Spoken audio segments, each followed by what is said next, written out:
like give a message to your people who wants to help Africans like here at churches. Okay. There's a lovely verse in the book of Micah, chapter 6 and verse 8, and it's my favorite verse. And it says, what does God ask of you? It says to act justly, to love mercy, and to walk humbly with God. And so if all of us in the world act with justice, we love mercy, and we walk humbly with God, then we will all be on the same level. Nabanho hano. Kubera iki wa focusinze kuri ladies. Koko ni jewe ni umudam. Sinumkonga kufasha abadam. Hanyuma bis, urafasha n'umudam, urafasha n'umujango na community zose. Urafasha abagabo, urafasha hano. Dushimiye Imana, dushimira n'umuterankunga. Yego. Ko batitaye ku mpunzi n'abo hanze mu giturage bemeye kujya batwakira. Imana izabimuhera umugisha. Asante. Pastor Amos dufatanya umurimo uriya yitwa Pastor Seba Espoir, nawe dufatanya umurimo uriya kitwa Mwarimu Ndebo, nawe dufatanya umurimo uriya ni president ngira ngo muramuzi mwese, sibyo se? Hanyuma aba nabashyitsi Imana yaduteye iteka uyu munsi badusuye. Uyu ni umuterankunga wacu yitwa Chris, araza kubabwira. Uyu nawe akaba coordinator w'ibikorwa byiwe byose iyo adahari. Aba yasuye iwabo mu Burayi n'usigara akurikirana ibikorwa byose, kuko hariyo VTC zigera kuri 16 nima ntibeshe mu rwego rw'itorero Inkurunziza. Iyo umubyeyi adahari cyiza niwe ugenda akurikirana ibyo bikorwa byose. Uyu munsi rero twatewe iteka, gusa ndabona mutaje mwese. Urutonde rw'abanyeshuri dufite ndabona ntimwaje.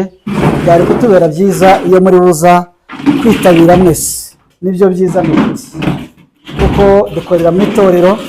Ibintu byacu tuba dushaka ngo bibe transparency, ibintu bitarimo tuntu tw'utunyanga, tugaragaza abantu dufite raporo dutanga raporo ifatika itari y'amagambo. Ariko rero ubwo bataje, usibye umuntu umwe bambwiye ngo urwaje umwana, sibyo bambwiye hariya, abandi na makuru yabo batubwiye wenda ngo batubwire n'impamvu zatumye bataza. Rero turabashimiye n'ukuri, mukomeje kwihangana. Murabizi ko na leta y'u Rwanda uretse n'iyi mishinga abaterankunga badufashije bakabiduha kugira ngo bibazamure, haba na leta y'u Rwanda. Ibi ngibi murabizi ko nibyo irimo gukangurira abanyeshuri kwiga ibijyanye n'iki n'imirimo ngiro, sibyo se? Abenshi biga ibi ngibi byo kudoda, hari abandi biga n'ibindi byo gukora byinshi. Habona bivuga ngo mirangize kugira ngo iyo umuntu avuye aha ahita ajya kwikorera, ntajya gutonda kwa bose ngo ajye gushaka akazi. Reka da. Rimwe umwaka ushize naganiriye n'abanyeshuri ba graduatinze, mbabwira ko ngewe narize niga primary, niga secondary, nibagore ko ntabikira hariya, na kaminuza narayize. Ariko mu by'ukuri nigeze guhabwa ubuhamya n'umunyeshuri umwe wize hano, ubu yagiye muri Amerika, umudamu witwa Nyirarukundo, yigeze kumbwira ati amafaranga uhembwa, ati ngewe iyo natewe iteka y'Imana yangiriye neza, ati nshobora kuyakorera no mu cyumweru cyangwa ibyumweru bibiri.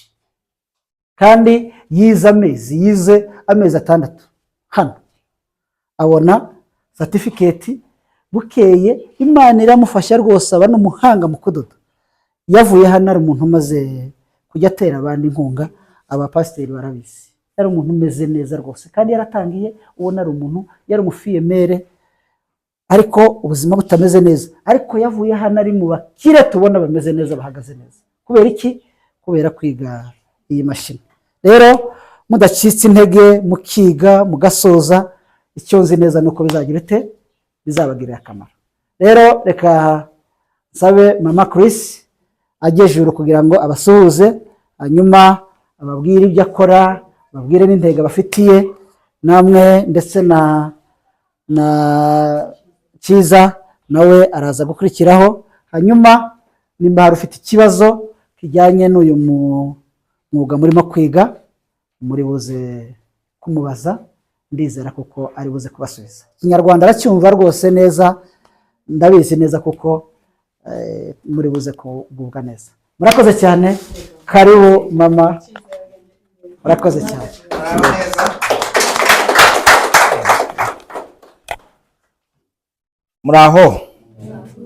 Muraho neza, umwaka mushya. Nitwa Kiza Emmanuel, nkaba ndi umupapa, mfite umugore n'abana babiri, nkaba ndi umukristo, nkunda Imana, nkaba mu mirimo nkora ya buri munsi ndi umukozi ushinzwe ivugabutumwa n'amahugurwa mu itorero ry'Inkurunziza, ariko hashize imyaka myinshi ndi gukorana na Krisi mu bijyanye no guteza imbere ibijyanye n'ubumenyingiro, cyane cyane abiga kudoda.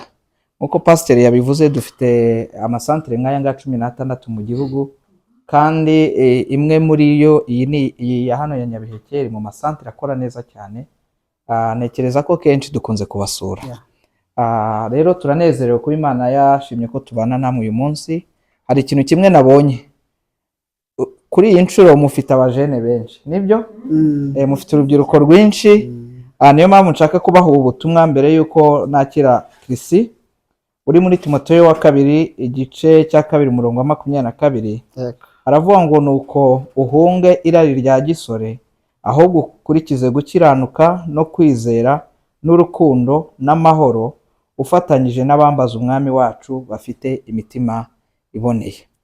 Iri ni ijambo Timoteyo yarari kubwira. Akenshi turarikura tukarigira ijambo ry'abajene, ry'urubyiruko, kuko bavugamo ngo irari rya gisore. Hari ibintu byinshi abasore turarikira bitewe nuko hari ibyo twifuza kugeraho. Wenda umwana w'umukobwa arashaka gusuka, akabura ubushobozi bw'ayo mafaranga, akavuga ati reka nce inzira zanjye mbona amafaranga yo gusuka. Kuba ukirarikiye ushobora guhitamo inzira zikujyana mu cyaha ukabasha kubigeraho, ariko ngo ni inzira zikwangiza. Icyo rero Timoteyo yabwiraga, Paulo yabwiraga Timoteyo hano, yaravuga ngo hunga irari rya gisoro. Ni ukuvuga ni ukurihunga, ntabwo ari ukubana naryo. Mukeneye kwiga mugasobanukirwa iryo rari ni irihe, kuko iyo utazi icyo uhunga ushiduka uri guhungana nacyo, noneho mwagera imbere kikakwica. Ngo ahubwo ukurikize gukiranuka. Hari uguhunga ariko bakaguha n'ibyo urakora muri uko guhunga. Harimo gukiranuka, harimo kwizera, urukundo n'amahoro. Ikindi muri iri jambo batubwira abantu murahungana. Nyuma yo guhunga, ibyo urakora muri uko guhunga ndetse n'abazagufasha guhunga ni abantu bameze gute? Ngo n'abantu bambaza umwami wacu bafite imitima igize gute? Iboneye. Kera narakizwa, ndi umwana wa pasiteri. Ubuzima kugira ngere kugakiza byarangoye. Haleluya, amen. Simundeba gutya, vuga ngo byaramugoye. Ubundi nimba hari abantu ba mbere bigora n'abana b'abapasiteri. Nambaye amaherena, nanyweye itabi, nanyweye inzoga. Muri kubyumva? Ndi umwana wande wa pasiteri. So mu kintu kimwe cyamfashije kujya ku murongo nuko igihe nari maze gukizwa, hari abo nahunganye nabo, hari nabo naretse. Hano Bibiliya ivuga ngo numara guhunga umaze gukurikiza gukiranuka n'amahoro no kwizera, ngo hari abantu muzafatikanya, ngo nabambaza umwami bafite imitima igize gute? Iboneye. Ushobora guhunga ariko ugakomeza kugendana na za nshuti. Ndi kubibabwira kuko muri abajene. Guhunga ni kimwe, ariko no kureka za nshuti zituma udashobora kugera ku cyo wagambiriye ni ikindi. Rero nuhunga irari, ukeneye gushaka ba bantu bambaza umwami Imana, baba Kristo bagenzi bawe b'abajene, bamwe baririmba muri korali, bamwe mubona mu rusengero, bashobora kugufasha kugera ku kigero gishitse. So hunga irari rya gisore, ukurikiza ibyo gukiranuka, amahoro no kwizera, ariko ufatikanyije n'inshuti zawe zimeze gute? Ngo zambaza umwami, zifite n'imitima igize gute? Iboneye. Imana ibahereze umugisha. Twakwakira Kristo.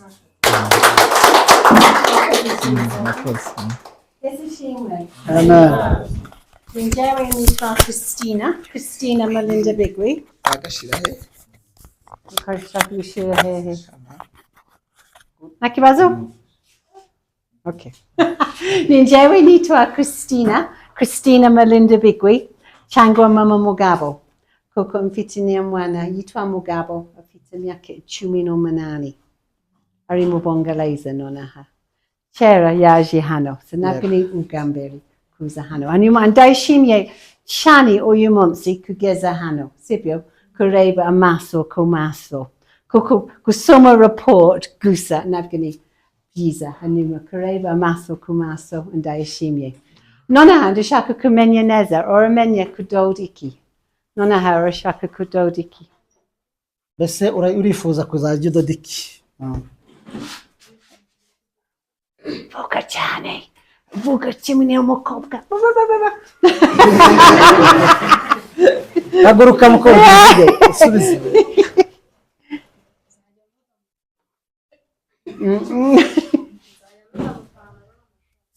ni byiza cyane ni wowe yadoze n'ikanzu ni byiza kabisa aha murakoze wowe urashaka kudoda iki ijipo ni ijipo tureba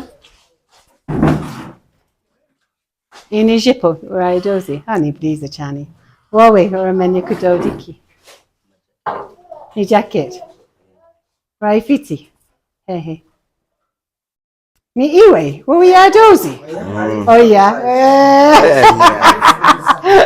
arifuza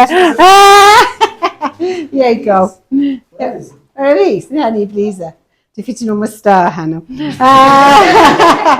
ni wowe aha tureba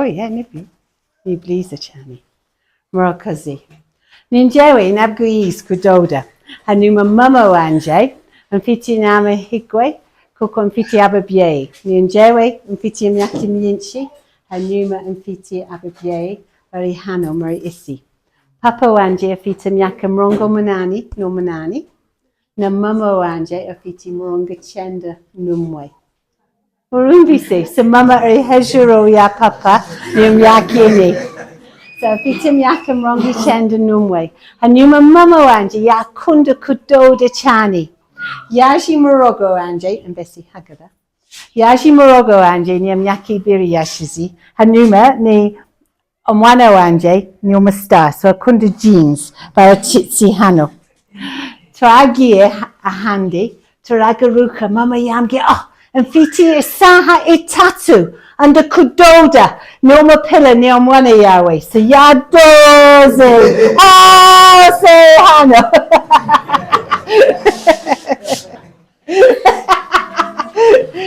so mfite n'amahirwe kuko mfite ababyeyi hanyuma mfite ababyeyi bakunda gusenga sibyo hanyuma ndakumva y'amasengesho ya mama na papa bakunda gusenga muri uyu munsi kuko turabizi turaje hano bakunda gusenga n'ibindi byose mama ni umwana n'imfubyi ni ababyeyi we bapfuye afite amezi 3 so ni wa kera cyane so yagiye muri orphana aragenda muri orphana ari kumwe n'abana 400 sibyo so ni orphana afite amezi 3 aha nibyo yagiye muri orphana ari kumwe n'abana 400 hanyuma yambwiye barakwigisha gusenga ni ngombwa cyane so mama avuye ni orphana agenda ku ishuri hanyuma nyuma ku ishuri arashaka gukora muri hospital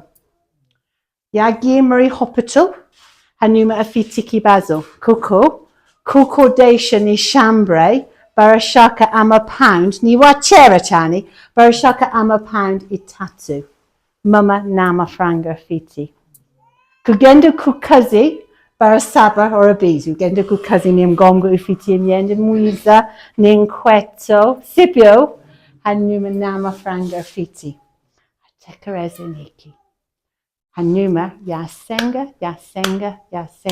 yasenga kugeza yaje kuri inshuti we hanyuma inshuti yambwiye mama yitwa Thelma yambwiye Thelma ndatekereza ni ngombwa ndagahaya ni impano ni £3 Ini amapaundi tatu ara Kenie Gushira Kodesha Shambri. Sipio, or Trikumwe? Nipio? So mama niti chera. Artekers a Marakazi mana and fiti Shambre. Hanuma nonaho and the Kenie and Yenda na Nkweto and Ziza. Kugenda Kukazi. So Arimari Shambre, Yamgi Afiti and Tebi Plastique, Gusa, the Iberingiti, Na Matara Afiti, the Iberingiti, and Nimani Mubongaleza, ni Hara Conj Chani, ni Cement Hasi, ni Hara Conj, Na Matara Afiti. Our Jamye, Ya Butsi, Arasenga, Guvuga Morkozi Mana, Ohaya Amapandi Tatu, Mer Shambre Wanje. Nonaho and the shaka kugenda kukazi na imyenda mfiti nziza na nkwetu fiti. Arasoka ya giego haha asubirayo yaji hasi ni urugi mari shambret I bonye ni envelope. Or is he envelope? Yeah.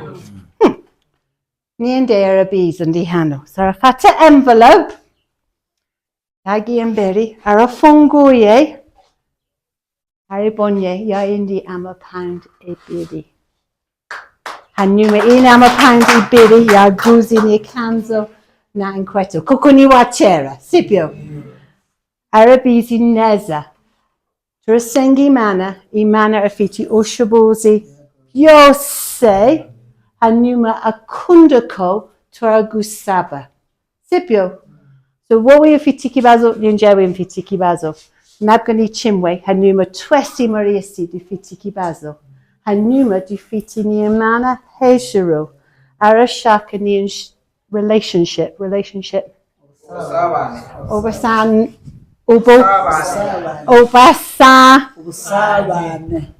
Ubusabane. Sipio. Hanuma. Turi kumuyimana, turi hejero kabes. So nonaha ufitini amwet kumenya gudoda, morokozi chani, ini bliza. Orokomeza gusa ni saba. Hanuma orokomeza kudoda, orokomeza gusenga, orokomeza yimana, orokomeza neza chani. The Morokozi Kumvani Ikinyarwanda wanje and the bees no Bohoro Chani. Hanuma. And Daishimia Chani Kuzahano or Yumonsi. Hanuman Zagaruka, Kori graduation Yahweh. So or Tekereza ni graduation ni Jari. Alexei. Yego. So ndi hano kwezi kwa karindwi ni kwezi kwa manani. So turapangani amonsi kuza. Sipyo? Zaza. Turambara neza. Niapa star. Hanuma. Afati certificate Yahweh. Hanuma. Andi shaka gushimye. Kuko obyemye. Kumenye kudoda. Andi shaka kushimye. Nyomwarimo Yahweh. Ufiti nyomwarimo mwiza chani. Sipyo? Buga yego. Shani, Morakazi Inkurunziza, Koko Kufitni Mwet, Gufasha Banho, Morakazi, Maria Cambi Wachu, Kufiemie, Nebindi Biose, Kukumezaneza. Sipio, Morakazi, yego. Anyinim Pando. So under Tekereza, Mobongaleza, ni Harakonj. And Fitino Mogabo, Ikinyarwanda, Nona Kunda Kugenda Kukazi, ni chauffeur. Fashion ama soksi shatu, ama shoksi shatu, noma pilla ili. Kukani harakonj chane. Atatu. Sipyo, anyumanda tekers a hano, rimwi ni harakonj. So tuai bonye ni machine, or shaka kumenya kudoda, noma pilla.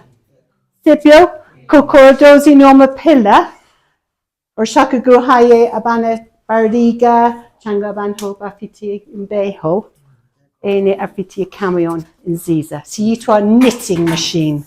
Ni machine could kumenya kudoda o mapela. Sipio? Ni bliza? Mukomera masimana ibiteye iteka rwose. barakoze cyane inshuti yanjye Cyiza n'umubyeyi Chris, mu by'ukuri twakomera Imana amashyi ku bwabo kubwo kudukunda no kudutera iteka cyane. Murabona izi mashine zose ni izabo, niwe wazituguriye, ubundi kandi akaduhembera na mwarimu, ndetse bageze igihe cya graduation agiye bagurira ibitenge, agasubira akagira ukundi kuntu dutwerera, hanyuma ka graduation kacyo kakagira gate kakagenda neza tugasangirira hamwe. Ngo rero atubwiye kuko mu kwa karindwi azaza tukabana, turabyishimiye cyane, sibyo yemwe? Mugende mubwire bari abagenzi banyu. Iyo nkunze gukurikirana na mwarimu ambwira kuko abenshi badakunze biga nabi, azi uyu munsi ejo akazaje bundi agasiba, ariko ntago ari byo. Burya icyo bize uyu munsi ejo ntukige kirya kiba kiguze gite, kiba kigucitse. Mbasabe rero mugende mukomeze mukurikirana amasomo.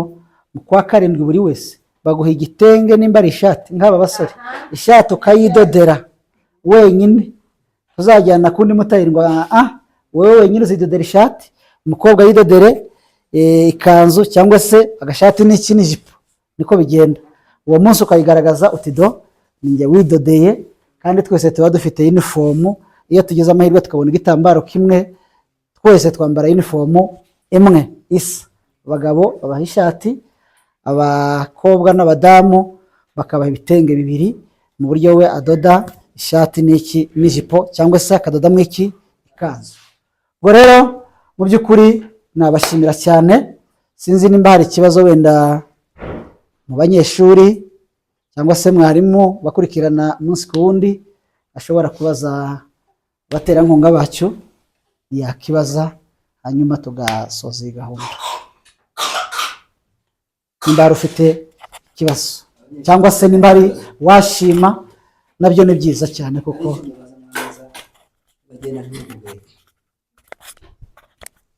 ntawe ufite ikibazo yabaza, ntawe ufite n'ishimwe ahubwo reka twumvire mubyeyi. Ngaho mama. Murakoze, dushimiye Imana, dushimira n'umuterankunga Yego. ko batitaye ku mpunzi n'abo hanze mu giturage bemeye kujya batwakira. Imana izabimuhera umugisha. Asante. Avuzemo ikintu cyiza cyane gisa n'icyari cyancitse. Hano iyi ni inkambi, ariko twe twarenze inkambi dusingira n'ubuzima bwa buhanzi. Turavuga ngo aya mahirwe ntitwayikubira ngo aba yacu gusa, ahubwo turavuga ngo reka turenge n'imbibe, kuko n'abanyetorero dufite n'abo hanze. Ejo bundi twanagize n'ibyago ku cyumweru, ubu ngubu twapfushije abantu babiri kuva kuwa gatandatu. Umwe w'umurambo aracyari Ngarama, tuzamushingura kuwa gatandatu. Undi yagiye kuwa gatandatu, ku cyumweru turamushingura, ava hanze. Ni umukirisitu wacu, ava hanze. Rero n'abantu mureba harimo ab'impunzi, hakaba n'abo hanze. Reka nsabe ab'impunzi wenda bahano mu nkambi bazamura amaboko turebe abahano mu nkambi. Ni nabo bake ubu ngubu, murabona ko ari bake. Abava hanze hano hanze mu giturage murabona ko nibo benshi. Mu by'ukuri twarenze imbibe za hano mu nkambi, turavuga ngo reka nabo hanze, kuko amatangazo turayatanga akagenda akagera hanze, nabo baraje barabyitabiriye. Gusa ubyiga bishyizeho umwete, ni ukuri bizagufasha, si byo se?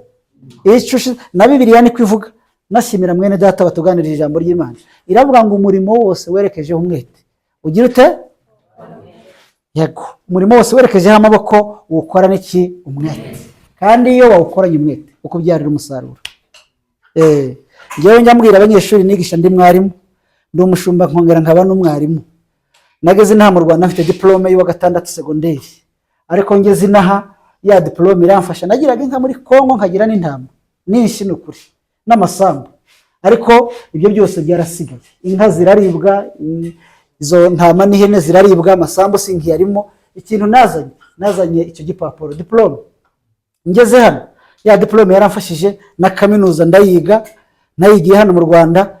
ubu ngubu kuko nakomeje gukurikira uburezi nuva muri primary ubu nigisha secondary, nigisha muri secondary, kandi uko uzamuka n'agashahara kagira gate ntugire ngo bikomeza kuba kwa kundi. Bivuze ngo icyo wakurikiye no kuri ukagishyiraho umwete birakunda. Nasenga Imana, umubyeyi arabitubwiye ati Imana iri hejuru ya byose. Ababwiye ukuntu umubyeyi we yasenze Imana, yabuze imyenda yo kujyana mu kazi, ariko umunsi umwe ngo aje asanga envelope iri ku muryango w'inzu yiwe, afunguye asanga harimo imyenda, araberwa amererwa neza. No kuvuga Imana dusenga ifite byo byose. Niyizana uyu ni umwongereza akazi. Tekereza umuntu mu Bwongereza, Imana ikamuzana ikamukura iriya kubw'urukundo rw'Imana rero ikamutuzanira natwe hano mu nkambi twagira ute tukamubona akaza akadufasha akaduheza uyu mwuga. Bivuze ngo ni mu bikorane umwete, ejo mutabisuzugura uvuga ngo ntacyo bimariye, bizadufasha. Tunashimira n'iyi mpano baduhaye yo gufuma, ese mubyita gufuma hariya gufuma imipira. Ababishaka muze, dore ngiyi mashine, nimba hari nuzi wenda waba warabyizeho, dore ngibi kandi nabyo ni byiza. Ejo bundi nagiye kubaza umudamu w'ibyo hari hakurya, agakobwa kanjye kambwiye ngo gakeneye umupira, umwana w'imyaka 9, barimo abanyaka 4,000. Urumva ko ayo yose ni amafaranga abarimo kwinjira. Turashimye rero Imana idakiranirwa ibaduhera umugisha mwinshi. Nawe abanyeshuri rero batwijeje kuko bagiye kwiga, hasigaye mu kwa 7 umubyeyi azaza ndetse na Cyiza, hanyuma tuzabane muri graduation. Murakoze, Imana ibampere umugisha mwinshi. Nasoza nshimira na mwarimu wacu ubakurikirana umunsi ku wundi, yigeze kurwara biratubabaza, tuzana undi tubona birimo kugenda neza, ariko bukeye Imana imugirira neza, arongera arakira, ubu ngubu barimo kubakurikirana neza. Uretse yewe no kuba mwarimu, ni n'umwana uba neza, ndabizi ko abanyeshuri babana nawe, nakaba n'umudiyakoni mu itorero. Murumva ko dufite amahirwe menshi. Murakoze, sinzi niba mwanyemerera tukaza gusaba Pasiteri Muzehe akatujya imbere mu isengesho dushima Imana, hanyuma tukabareka mu kwikomereza na gahunda zanyu.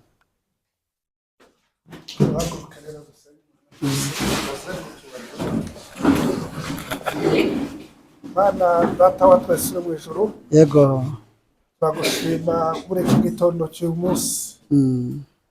Mbere ya byose turashima izina ryawe kuko rishobora byose kandi risumba byose. Ni wowe wayoboye abashyitsi bacu kuva hariya Kigali, banyuze mu mihanda ikomeye mu byuma, ariko kubw'urukundo rwawe n'imbaraga zawe n'imbabazi nyinshi ugira, bashyitse hano amahoro, turishima. Yego. Kandi twishimanye muri iki gikorwa bari baje kureba aba bana bahaye bashaka kwiteza imbere. Ibyo byose ntitwareka kugushima. Ubundi turabakwerekana none ubaha umwete wo gukurikirana iki gikorwa barimo, kugira ngo muri kuriya kwa 7 bazagisoze, amaze bazishimane n'ababyeyi babo. Yego. Kandi natwe itorero tuzishima. Ubundi tugiye gutandukana nanone, aba bashyitsi bacu bagiye gusubizayo mu mwanya, ubaje imbere aho bajya hose, aho banyura ubabera itabaza rimurikira ibirenge byabo, ugeze abashyitsi hariya amahoro, tuze kugushima tugatubwira ko bashyitse. Ubundi natwe dusigara aha ngaha, ubane natwe, aha dutuye harakomeye, ariko kandi ntabwo hakomeye tuwufite. Ubane natwe muri byose, mu izina rya Yesu umwami, amen. Amen. Yego, tubahaye ikaze bakristo bene data mukomeje kudukurikirana umunsi ku wundi. Utarakora subscribe turakwibutsa kuyikora nk'ibisanzwe kugira ngo dukomeze duteze umurimo w'Imana imbere. Uyu munsi rero ni igitangaza gikomeye, ni ubwa mbere mbonye umuzungu uzi Ikinyarwanda, uvuga dategwa, uzi Ikinyarwanda. Bohoro.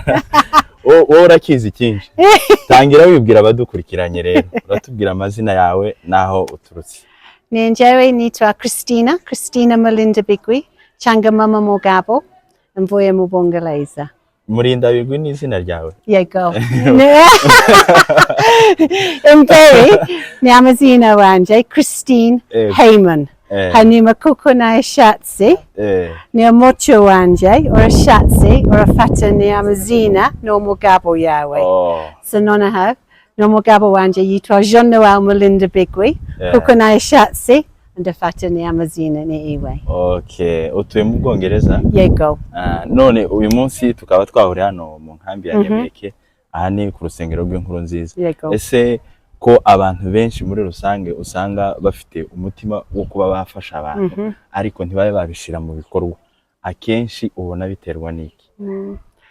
Kuko ni urukundo y'Imana, sibyo? Ufite urukundo y'Imana ni ngombwa gufasha abantu. So ndakunda gufasha abantu kumenya kudoda kenshi cyane kuko abadamu barabizi kudoda, barafasha n'umuryango we, barafasha abandi, bafite amafaranga kugura ibiryo n'imyenda ku ishuri na mutuelle. So ndakunda gufasha abantu gukomeza gufasha abandi. Okay. None kubera iki wahisemo ubu buryo bwo kuba wafasha abantu binyuze mu kudoda? Ntube wabicisha mu bundi buryo runaka wenda? Why do I help people to learn to sew? Yeah. Oh, why did you say this way? Oh, there's some bees. Kuko chera abantu barasaba kumenya kudoda. Kuko baratekereza baramenya kudoda barafasha n'umuryango we. So ini ikifuzo n'abantu hano. Kubera iki wa focusinze kuri ladies? Kuko ni jewe n'umudamu. So ni ngombwa gufasha abadamu. Hanyuma bizi urafasha n'umudamu, urafasha n'umuryango na community zose. Urafasha abagabo, urafasha hano gusa.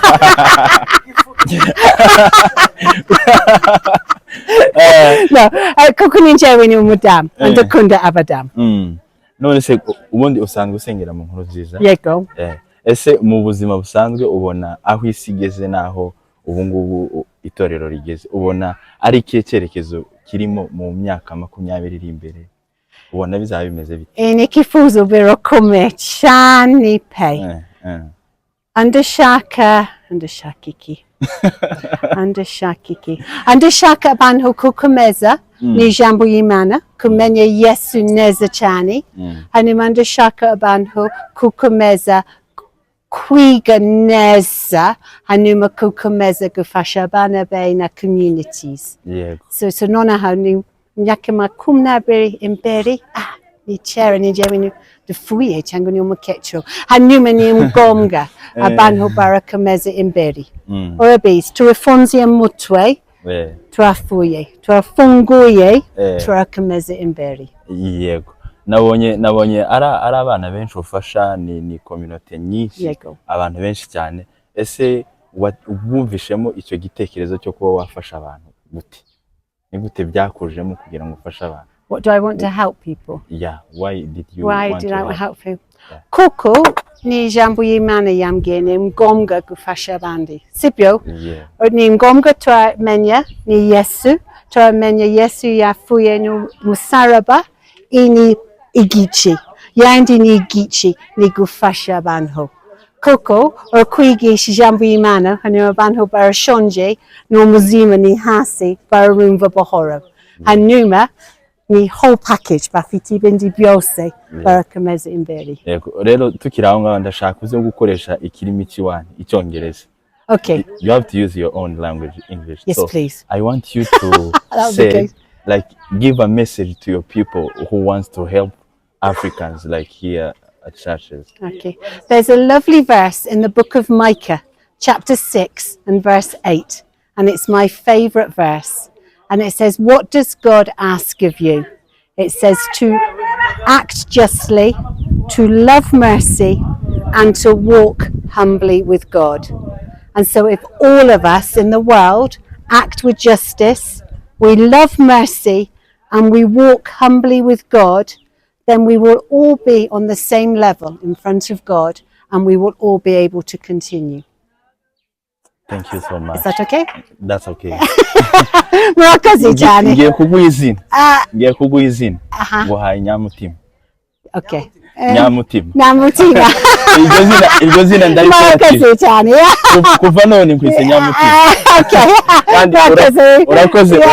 Urakoze ku mwanya waduhaye, Imana iguhe umugisha. Nukuri turishimye kubana nawe. Nanje murakoze cyane. Nusubira uzadusurize. Yego.